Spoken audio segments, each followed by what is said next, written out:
Gloire à Dieu. Nous allons lire dans Luc d'abord, Luc 9. Luc 9, au verset 62. Luc 9, au verset 62.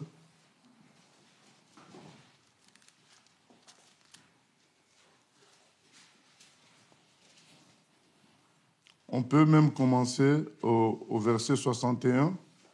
Il est écrit ceci, Luc 9, 61, 62. Un autre dit, « Je te suivrai, Seigneur, mais permets-moi d'abord prendre congé de ceux de ma maison. » Jésus lui répondit, « Quiconque met la main à la charrue et regarde en arrière n'est pas propre au royaume de Dieu. » Voilà, quiconque met la main à la charrue et regarde en arrière n'est pas encore construit pour le royaume de Dieu.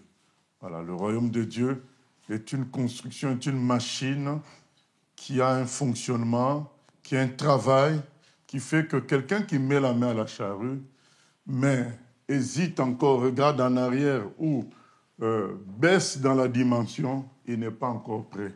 Dans le royaume de Dieu, le Seigneur veut qu'on aille de gloire en gloire. Il ne veut jamais qu'on recule. Voilà. Nous ne devons pas confondre tomber dans le péché et reculer par rapport à la vision divine. Ce n'est pas la même chose. Nous ne parlons pas de tomber dans le péché, ce qui peut arriver, et nous nous repentons, mais nous continuons notre route. Mais ce que Jésus veut dénoncer ici, c'est le changement d'engagement. Voilà, l'hésitation dans l'engagement, ou ce que moi je veux utiliser aujourd'hui dans la prédication, c'est le changement dans la dimension, la baisse dans la dimension divine, la baisse dans la vision divine. Voilà, c'est ce que je veux utiliser ce passage pour parler de ça. Souvent, ce passage, il est appliqué aux gens qui changent de camp en quelque sorte, qui ont mis la main à la charrue, après, et ils ont rétrogradé en quelque sorte dans la foi. Là, moi, je ne veux pas parler de ce cas-là, je veux plus parler de la dimension. C'est-à-dire que quand tu as saisi Dieu à une dimension, quand tu as atteint une dimension divine, ne descends jamais. Voilà, c'est ça que moi je veux partager. Rester dans la dimension maximale du moment. Voilà, si tu as connu le Seigneur comme celui qui ressuscite les morts, reste là.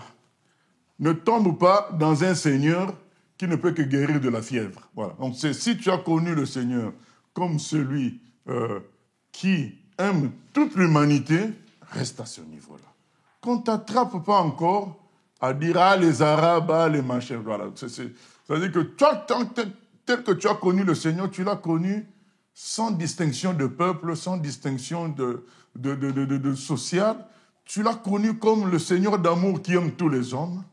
Ben, il ne faut pas que les événements de la vie t'amènent un jour à commencer à dire « Tiens, il y a les Iraniens, il y a ceci, il y a cela », tu commences à faire des séparations. Donc tu as baissé en dimension, tu as baissé dans la vision du Seigneur. Donc tu n'es pas sculpté encore pour le royaume de Dieu. Voilà. Jésus dit quiconque met la main à la charrue, c'est-à-dire quand tu as déjà pris une position, une dimension, reste là. Vous savez qu'il y a des pasteurs qui ont fini chef coutumier. Hein. Donc il était ici en France, pasteur, serviteur de Dieu, prédicateur, et puis un jour on apprend qu'il est devenu chef coutumier. Donc pourquoi? Parce qu'il y a une question de terrain, une question de propriété, une question de famille. Vous voyez, la personne avait atteint une dimension où c'est elle qui disait aux gens, il faut vous attacher au Seigneur. Ce que je prêche, c'est quiconque met la main à charrue, regarde en arrière, n'est pas digne de moi. Le monsieur a prêché aux gens que Jésus-Christ n'est pas venu mettre la paix, mais il est venu mettre l'épée, de sorte que dans une famille, les gens vont se séparer. Lui, il a prêché tout ça, et puis un jour, il se retrouve chef coutumier. Il se retrouve à la tête d'une organisation où il est obligé, d'une certaine manière, de pécher. Hein, parce que être dans certaines positions, tu es obligé de pécher. Là, nous parlons pas du fait de baisser en dimension. Là, tu atteins le niveau où tu pêches maintenant en faisant des pratiques coutumières qui ne sont pas bibliques. Mais il faut savoir que ces affaires-là commencent toujours par la baisse de dimension. On commence d'abord par ça. Ça ne commence jamais directement dans le fond, parce que dans le fond, tout le monde va réagir et dire non, moi je ne veux pas aller là-bas. Mais ça commence toujours par changer de vision, changer de logique. Au début, ta logique, c'était sauver les âmes. Par amour, petit à petit, la logique devient sauver les âmes pour réussir en tant que pasteur. Voilà. Déjà là, tu as changé de vision, tu as changé de dimension. Tu étais dans la dimension pure, de sainteté, de sauver les âmes par amour pour Christ, sans faire des calculs mathématiques. Vous savez, les mathématiques évangéliques, ils font 3 jours de séminaire. Ils comptent aujourd'hui, ils sont venus 1000, le lendemain 1200 et puis le surlendemain 1500. Du coup, ça fait un total de 3700. Donc nous avons eu 3 jours de campagne et puis il y a eu 3700 personnes. Ce qui est faux, puisque dans les 1200 de deuxième jour, il y avait certains du premier jour. Dans les 1500 du dernier jour, il y avait encore certains de 2 du précédent jour. Mais tout ça pour faire du nombre. Vous voyez, la vision a changé. La vision n'est plus sauver les âmes. La vision, c'est que j'ai attiré combien de personnes. Et on ne dit même pas Dieu, mais c'est notre campagne qui a attiré combien de personnes. La vision, Jésus dit, si tu mets la main à la charrue, ne recule en rien. Dès que tu vas reculer un tout petit peu, dès que tu vas regarder un tout petit peu en arrière, nous connaissons la femme de Lot. Elle est devenue une statue de sel. Parce qu'elle a regardé en arrière. On a dit, tu ne regardes pas en arrière. Et beaucoup de chrétiens ont regardé en arrière. Au début, c'est ça notre thème d'aujourd'hui, ça commence que dans une logique de changement de vision, de dimension spirituelle, mais ça aboutit à l'apostasie, ça aboutit à une vie carrément du monde, ce qui est très grave. Donc, ça finit parfois au niveau de ceux qui ont fait, ce dont Paul parle à Timothée, ceux qui ont fait naufrage par rapport à la foi. Et nous avons, pour des gens comme moi, un certain âge pour connaître des gens qui ont fait naufrage dans la foi, des gens qui nous ont encadrés, nous, quand nous étions des chrétiens cow-boys fatigués, et les gens qui nous mettaient la pression pour que nous nous engagions, aujourd'hui qui ne sont plus dans le Seigneur, tels que nous les avons connus, ils font le minimum syndical d'aller dans un lieu de culte et retourner chez eux. Et ils n'ont plus la passion d'avant. Et certains ont abandonné carrément le Seigneur. C'est ça la réalité. Parce qu'il est arrivé un moment dans leur vie où ils ont baissé de dimension. Ils ont changé de dimension. C'est comme si, dans une guerre, vous faites face à un ennemi, vous êtes en train de remporter la bataille, et puis à un moment, vous dites, bon, on diminue le nombre de soldats, on diminue le nombre d'armes, on diminue tout ça, mais vous allez vous faire laminer. C'est ça là. Parce que l'ennemi que vous affrontez, c'est adapté à votre niveau. Mais vous, quand vous vous baissez de dimension, vous baissez de vision, eh bien, lui, il est resté là, l'ennemi. Il s'est adapté à vous, mais c'est la destruction. Nous devons faire attention. Dans les choses de Dieu, il faut garder la vision, garder la dimension. C'est ça notre thème d'aujourd'hui. Si tu priais beaucoup avant, eh bien, remets-toi à prier. Si tu lisais beaucoup la parole, remets-toi à prier. Donc, la dimension que tu as, où tu es arrivé à un moment donné, ne descends pas de cette dimension. Il faut garder la dimension maximale que tu as connue, sinon monter encore. Parce que si tu descends, tu es en train de te tuer à petit feu. C'est ça le conseil que nous voulons donner. Nous prenons Jean, chapitre 21. Jean, chapitre 21. Qu'est-ce qui se passe? Jésus est déjà ressuscité. Il est ressuscité.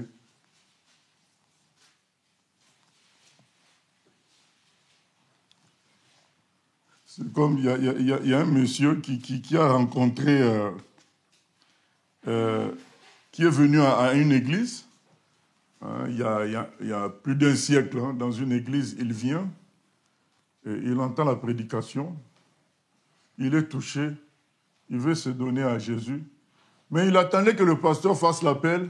Qui veut se donner à Jésus? Et ce jour-là, il n'y a pas eu d'appel. Au lieu de lui-même, parce que je peux vous dire que s'il avait très faim et qu'il y avait la nourriture gratuite, il n'aurait pas attendu l'appel. Voilà, il serait parti manger de lui-même. Mais là, il a faim du salut, il comprend qu'il doit se convertir, il attend la religion comme on a l'habitude de faire appel, qui veut se convertir. Mais ce jour-là, le pasteur ne fait pas l'appel. Et le monsieur, 2 jours après, il rencontre le pasteur sur un pont de la ville. Il dit, mais pasteur, moi j'étais venu dimanche, vraiment j'avais l'intention de me convertir, mais tu n'as pas fait l'appel. Oh. Le pasteur a dit, ah bon? Eh bien, je te fais l'appel maintenant. Donc, veux-tu te convertir, que tu sois sauvé? Il dit, non, si tu avais fait ça dimanche, je me serais converti. Vous voyez, c'est quelqu'un qui a mis à la main la charrue en regardant en arrière. Si tu t'étais déjà avancé, il faut aller. Tu ne dois pas te dire, on n'a pas fait l'appel au salut, mais les gens pensent que c'est... Nous cherchons du nombre. Ce n'est pas une question de nombre, c'est une question de salut personnel, c'est ton salut. C'est comme si tu voudrais que le médecin te supplie. C'est vrai qu'on paye les médecins, mais avant tout, si tu es face au médecin, c'est parce que tu as toi un problème de santé. Non, lui, il n'a pas à te supplier. C'est toi qui dois chercher son aide. Et donc, le pasteur n'a pas fait l'appel au salut. Lui, il a reculé dans sa position de se donner. Et peut-être qu'il a fini en enfer. Vous voyez, on peut passer très près du salut. Hein. Très près. Et je parle de ça, des dimensions. On ne s'en rend pas compte quand on baisse en dimension. Parce que pendant qu'on est en train de baisser en dimension, on maintient certaines choses minimales de ce qu'on était avant. Et on croit qu'on est toujours dans la course. Tu n'es plus dans la course. Et ça peut finir très mal. Nous connaissons comment Saül, ça s'est terminé pour lui. Attention. Et là, ce monsieur qui avait soif de se convertir, soif d'aller jusqu'au baptême, eh bien, selon lui, hein, eh bien, 2 jours après, il n'avait plus cette soif-là. Vous voyez, c'est ce genre de comportement que Jésus dénonce. Il dit, il n'était pas encore prêt pour le royaume des cieux. Il n'était pas propre au royaume des cieux. Et nous lisons au Jean chapitre 21, c'est écrit, hein, Jésus est ressuscité déjà. Après cela, Jésus se montra encore aux disciples sur les bords de la mer de Tibériade. Et voici de quelle manière il se montra. Simon Pierre, Simon Pierre, Thomas appelé Didyme, Nathanaël de Cana en Galilée, les fils de Zébédée, et 2 autres disciples de Jésus étaient ensemble. Simon Pierre leur dit, je vais pêcher. Il lui dit, nous allons aussi avec toi. Ils sortirent et montèrent dans une barque. Et cette nuit-là, ils ne prirent rien. Le matin étant venu, Jésus se trouva sur le rivage. Mais les disciples ne savaient pas que c'était Jésus. Jésus leur dit, enfants, n'avez-vous rien à manger? Ils lui répondirent, non. Il leur dit, jetez le filet du côté droit de la barque et vous trouverez. Ils le jetèrent donc et ils ne pouvaient plus le retirer à cause de la grande quantité de poissons. Alors le disciple que Jésus aimait dit à Pierre, c'est le Seigneur. Et Simon Pierre, dès qu'il eut entendu que c'était le Seigneur, mit son vêtement et sa ceinture, car il était nu, et se jeta dans la mer. Les autres disciples vinrent avec la barque, tirant le filet plein de poissons, car il n'était éloigné de terre que d'environ 200 coudées. Lorsqu'ils furent descendus à terre, ils virent là des charbons allumés, du poisson dessus et du pain. Jésus leur dit, apportez des poissons que vous venez de prendre.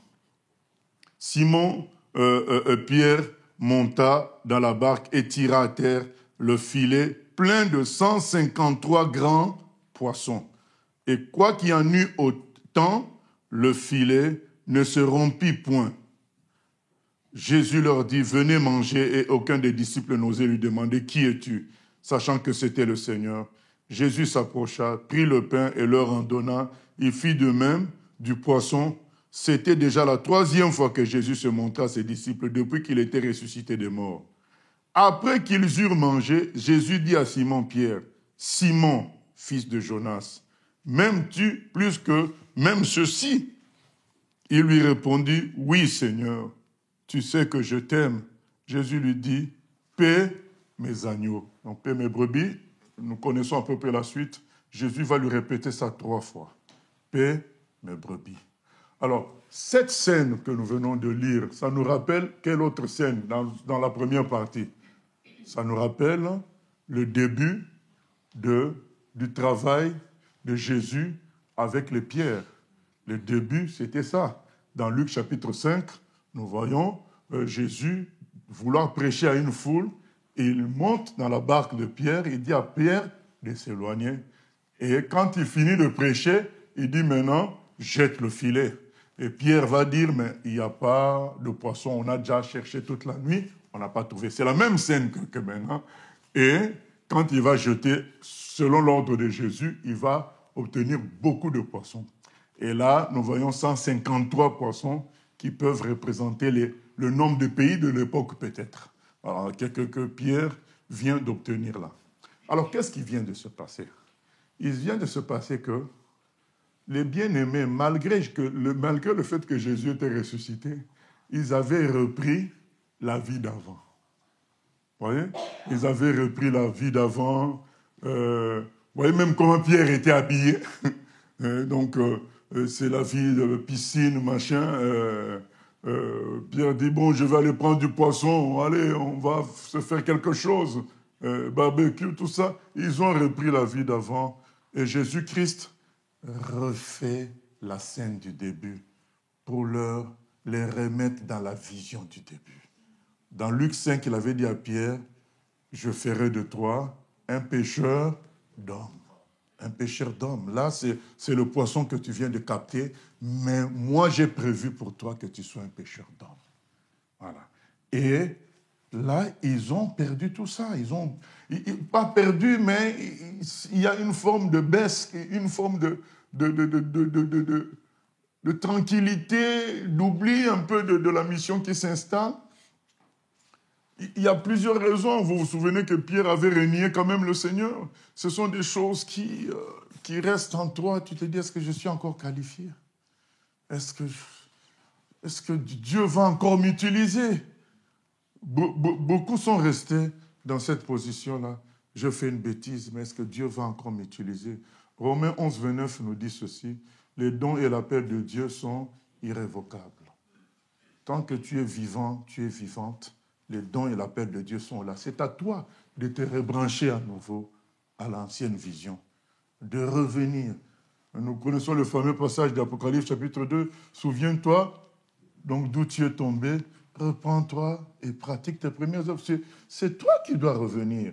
Mais Dieu est toujours là. Et beaucoup, ils sont restés en bas.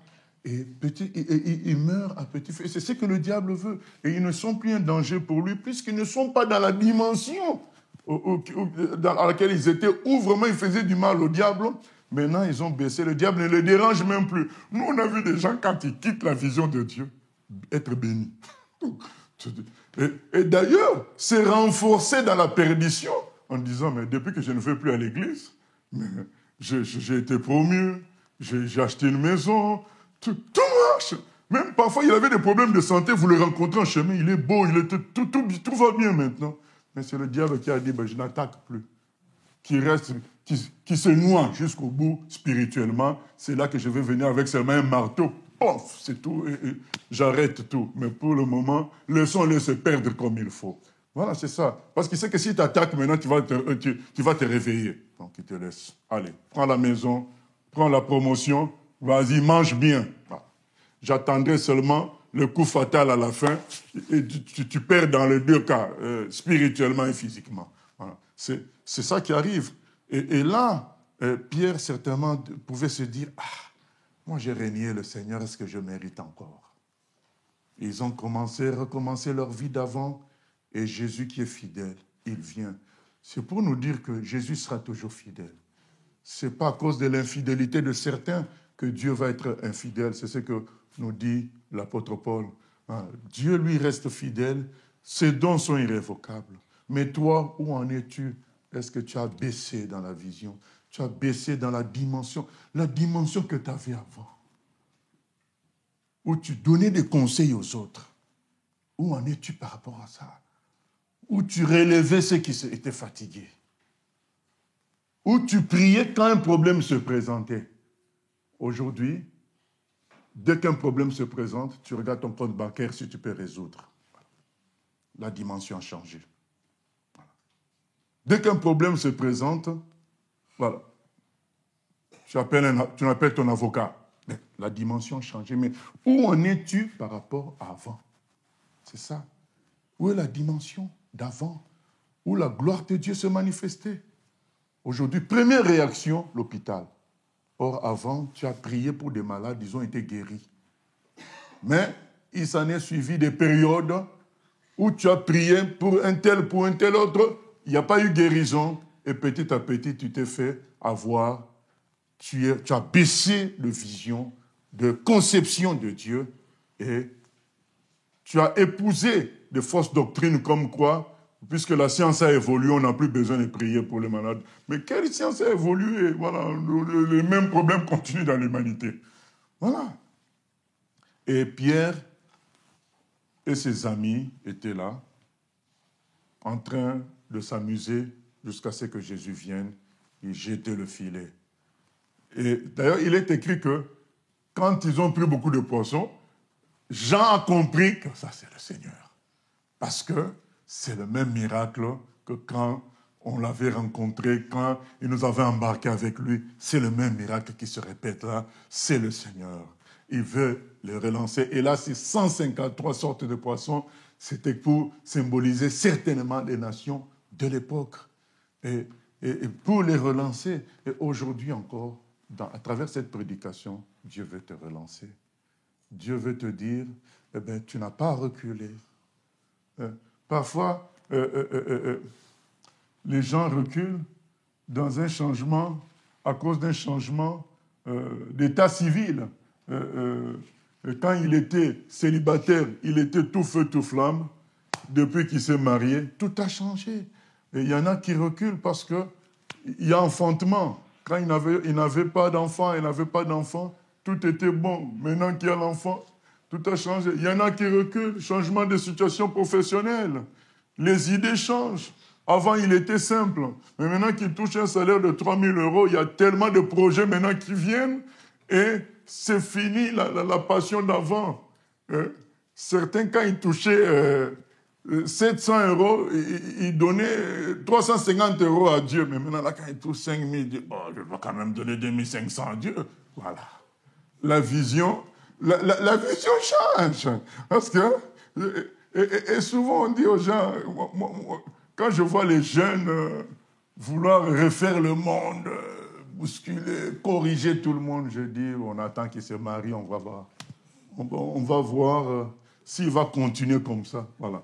Parce que quand il va se marier, il va comprendre que tu n'arrives déjà pas à convaincre la personne qui est avec toi dans la maison. Tu veux nous prouver quoi? C'est là qu'il va comprendre que le monde est difficile. Parce que quand on est comme ça, donc on a 15 à 20, on dit ce que tu as écrit.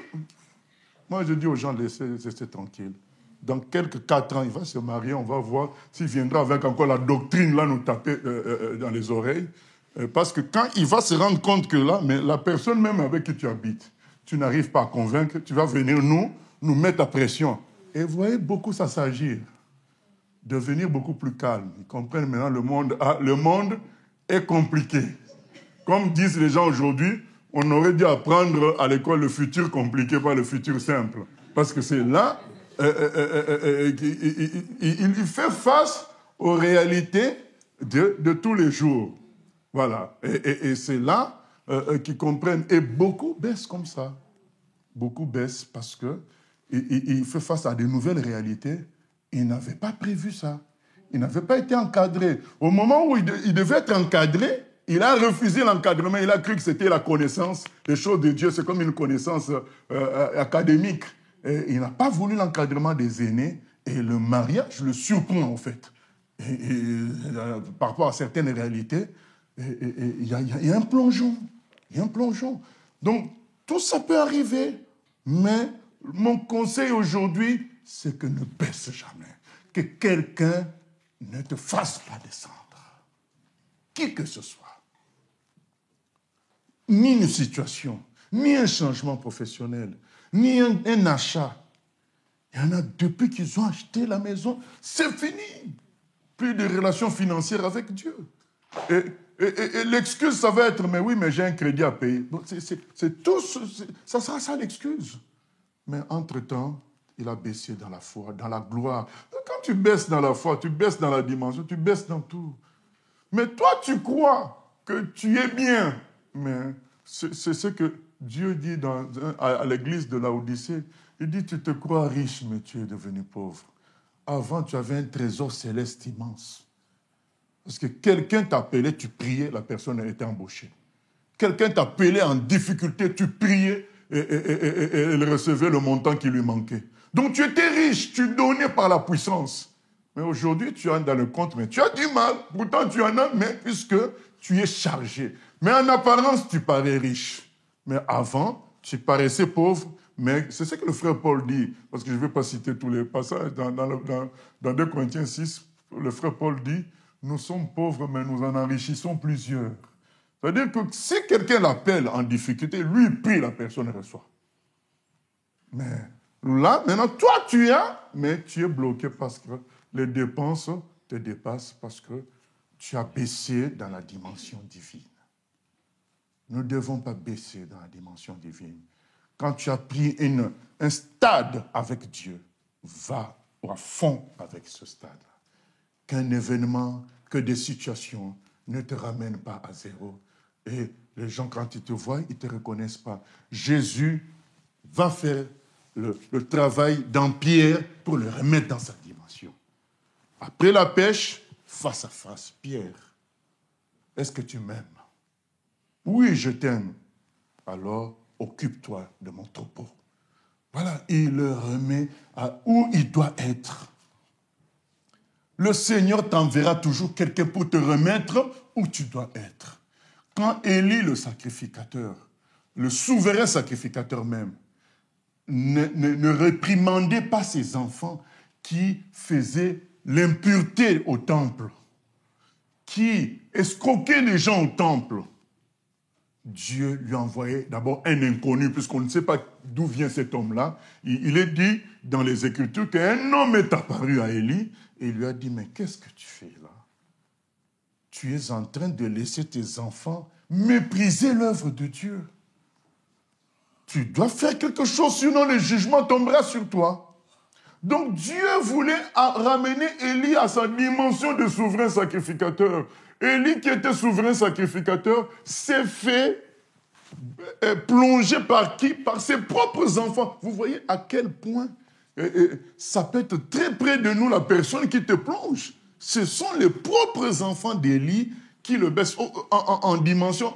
Élie, c'était celui qui était censé maintenir la sainteté en Israël. Mais ce sont ses propres enfants qui font plonger tout ça.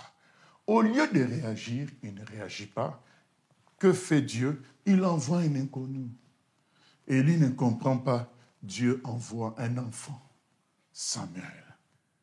Et Dieu permet que ce soit Élie qui fasse comprendre à Samuel que c'est Dieu qui veut te parler. Comme ça, Élie va bien prendre au sérieux le message que ça vient de Dieu. Et Élie lui-même, après qu'il ait conseillé à Samuel d'écouter Dieu, il demande à Samuel, qu'est-ce que Dieu t'a dit? Samuel lui dit, il m'a dit que si tu continues comme ça finira mal pour toi et tes fils. C'est toi le souverain sacrificateur. Ta dimension, c'est de maintenir la sainteté en Israël. Tu dois l'appliquer même sur tes fils. Tu ne le fais plus. Et Dieu a dit, dans ce cas-là, toi et tes fils, vous mourrez. Vous voyez? Donc Dieu, même à travers Samuel, donc il laissait avec un homme simple, inconnu. Il laissait avec Samuel Élie, entre, reviens dans la vision divine. Reviens, tu es le souverain sacrificateur. C'est ainsi que beaucoup se sont perdus à cause du mari, à cause de la femme, à cause des enfants, à cause de la famille, parce qu'ils ont regardé en arrière. Ils ont voulu vivre la vie d'avant. Or, c'est écrit dans 2 Corinthiens 5, 17, celui qui est en Christ est une nouvelle création. Et le 16 dit que même les gens que nous avons connus autrefois, nous devons les connaître autrement, nous devons les connaître en Christ. Alors, quelqu'un qui ne va pas à fond avec Jésus dans la dimension à laquelle il est appelé, il finira par faire comme Élie, comme Saül, baisser en dimension jusqu'à faire naufrage. Et même s'il ne fait pas naufrage, il garde quand même le minimum juste du salut. Mais est-ce que c'est ça que Dieu veut? C'est pas ce que Dieu veut, parce qu'à travers le don que Dieu avait placé dans ta vie, il voulait sauver beaucoup de personnes. C'est ce que le Seigneur dit à Pierre. Pierre, si tu m'aimes, paie mes brebis. Voilà. Il ne s'agit pas que de la vie de Pierre, il s'agit de la vie de beaucoup d'autres personnes. À travers toi, Dieu veut bénir et sauver beaucoup de personnes. Et toi, tu résistes. Toi, tu préfères être chrétien simple à cause de tel changement de situation dans ta vie.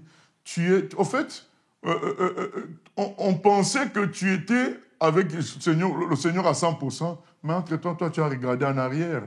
En arrière, c'est quoi? C'est que, autrefois, c'est que nous visions, c'était quoi? C'est avoir une belle situation financière, une belle situation sociale. Voilà. Donc maintenant, alors que toi, tu as mis la main à la charrue pour le royaume de Dieu, tu commences à considérer les anciennes choses qu'on considérait autrefois. Une bonne situation, une bonne voiture, des enfants dans les meilleures universités, machin. Mais ça, c'est... nous ne sommes pas contre tout ça. Nous disons que c'est dans la vision divine que tout ça va se faire. C'est pas en toi, en reculant, toi, en regardant en arrière. C'est que le Seigneur sait que tes enfants doivent étudier. Le Seigneur sait que tes enfants doivent être protégés, doivent être habillés. Il sait tout ça.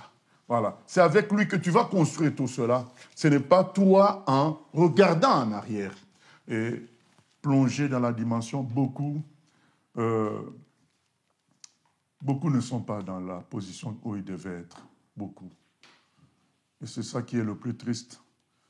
Vous voyez, nous, à notre âge, nous sommes obligés de recommencer les choses à zéro dans des endroits, alors que normalement, il devait y avoir des gens de 10 ans de moins que nous trouvions déjà en train de faire les choses.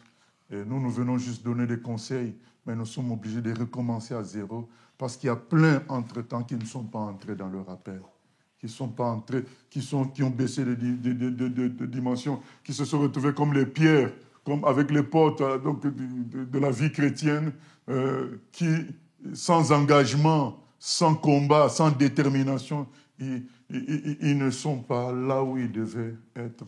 Et nous sommes obligés de faire le travail et de nous épuiser. Nous sommes obligés de nous épuiser, puisque ceux qui devaient faire le travail, ils n'y entrent pas. Ils ont pris leur ticket pour le ciel. C'est bien là, dans la poche. Mais quand il faut mouiller le maillot, ils ne sont pas là. Nous sommes obligés, nous, toujours d'être là. Ce n'est pas bon, bien-aimé. Parce qu'à travers toi, Dieu voulait aider, sauver des pays, des villes. Il y avait une vision, il y avait une construction. Peut-être c'était un orphelinat, peut-être c'était, un travail auprès de prostituées. Mais tout ça ne fonctionne pas parce que tu as été rattrapé en regardant en arrière. Le Seigneur veut que tu reviennes à la dimension, comme il a fait à Pierre. Il a dit, Pierre, sache-le, l'amour pour moi, c'est être dans mon appel. Parce que quand il dit paie mes brebis, c'est l'appel du Seigneur. Il dit, les gens pensent que l'amour pour le Seigneur, ils te disent, je t'aime Seigneur, prier à haute voix. Non, non, non. L'amour pour le Seigneur, c'est vivre pour lui. C'est vivre pour les autres. Il a dit, si tu m'aimes, Pierre, tu dois t'occuper des autres. Tu dois t'occuper de mes brebis. L'amour pour le Seigneur, ce n'est pas faire des grands poèmes ou faire des grands témoignages. Dieu m'a guéri, oui, mais après, Dieu t'a guéri et après. Hein? Non, l'amour pour le Seigneur, c'est se livrer comme lui s'est livré. Il dit dans Jean 15, il n'y a pas de plus grand amour que de donner sa vie pour ce qu'on aime. Tout le reste, c'est des discours qu'on retrouve partout, qu'on retrouve dans le monde, qu'on retrouve partout. Mais le vrai amour, ça doit conduire à vivre pour les autres, à s'engager dans la vision du Seigneur. C'est ça l'amour. L'amour fait quoi? C'est qu'on veut être ensemble. Eh bien, le Seigneur, s'il t'a appelé à une dimension, à une vision, lui, il est à cette dimension-là. Il attend que tu le rejoignes. Il dit, là où je suis, c'est là que doit être mon serviteur. Est-ce que tu es dans la dimension maximale où tu devais être? C'est à chacun d'examiner. Mais Dieu nous appelle à revenir à cette dimension maximale qu'on a connue avec lui. Si tu as connu le Dieu des miracles, tu dois retrouver les miracles. Si tu as connu, tu étais autrefois quelqu'un qui aimait la communion avec Dieu dans la prière, tu dois retrouver cela. Voilà. Si autrefois tu sentais que tu étais comme Pierre, comme quelqu'un qui doit s'occuper d'un troupeau, tu dois retrouver aussi cette vision-là. C'est ce que le Seigneur dit à Pierre. Paix, ma brebis.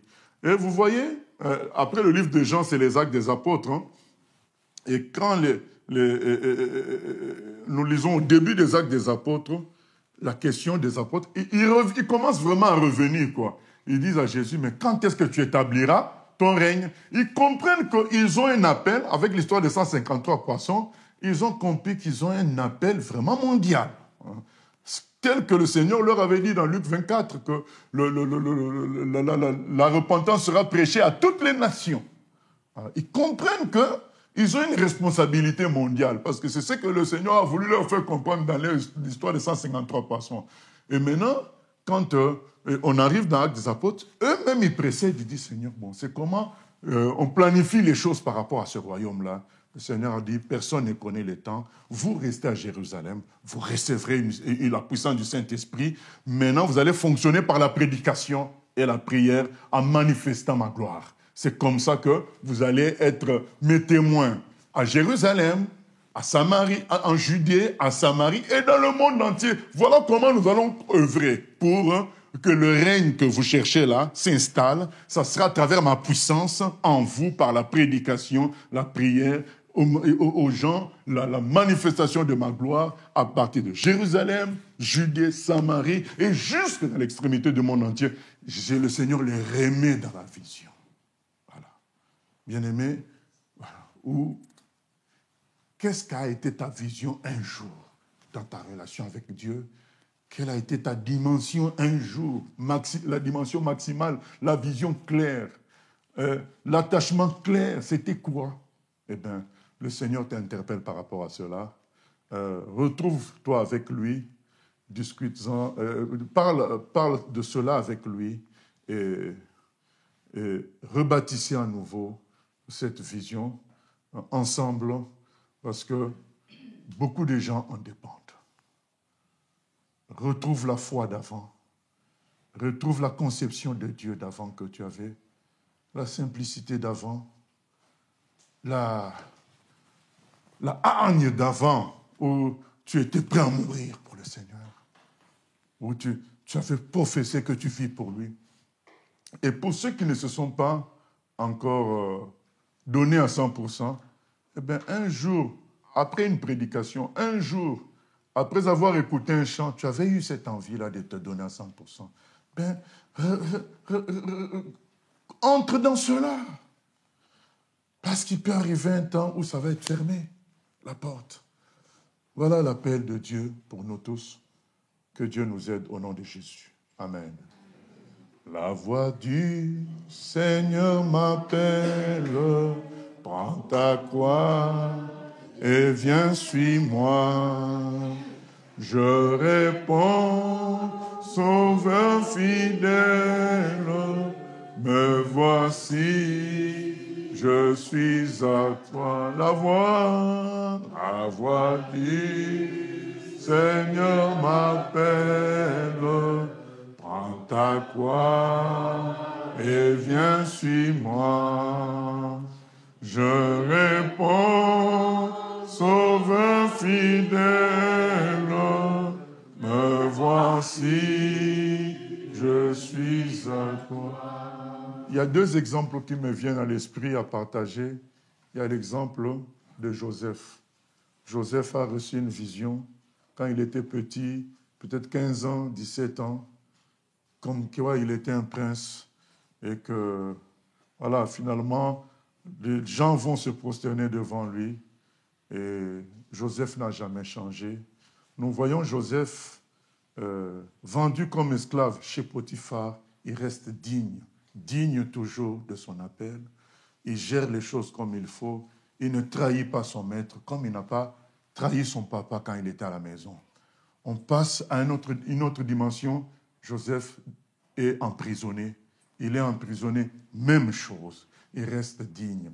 Vous voyez, il maintient toujours le même cap, la même dimension, de sorte que le responsable de la prison le met comme adjoint. Vous voyez, et de là, il sort pour devenir quoi? Premier ministre, la vision s'accomplit.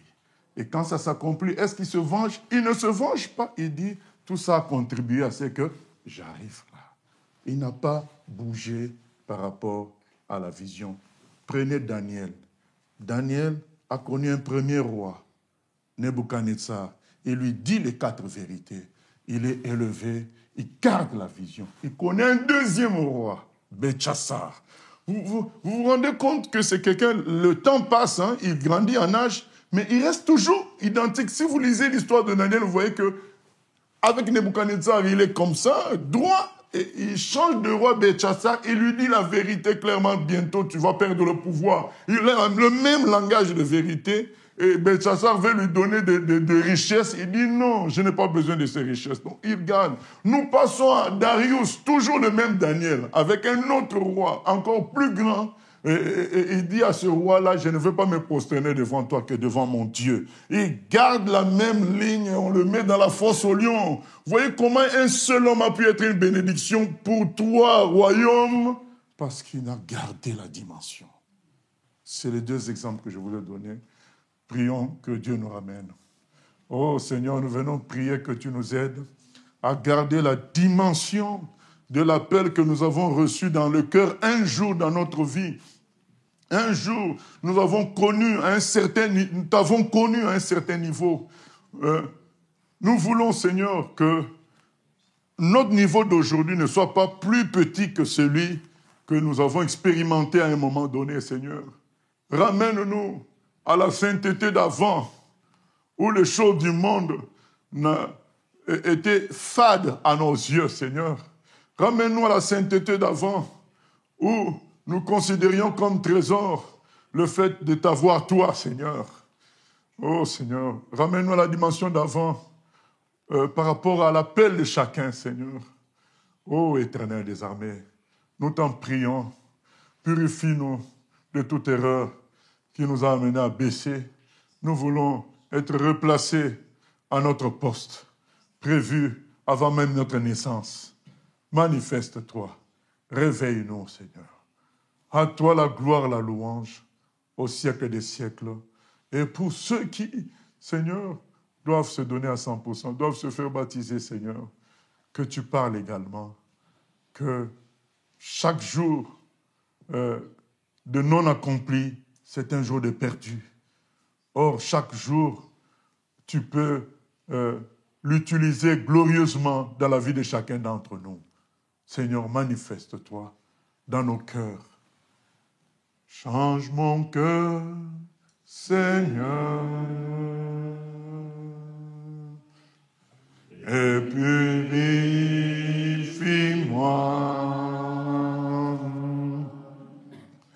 Change mon cœur, Seigneur, oh, que je sois comme toi. Gloire à Dieu. Amen.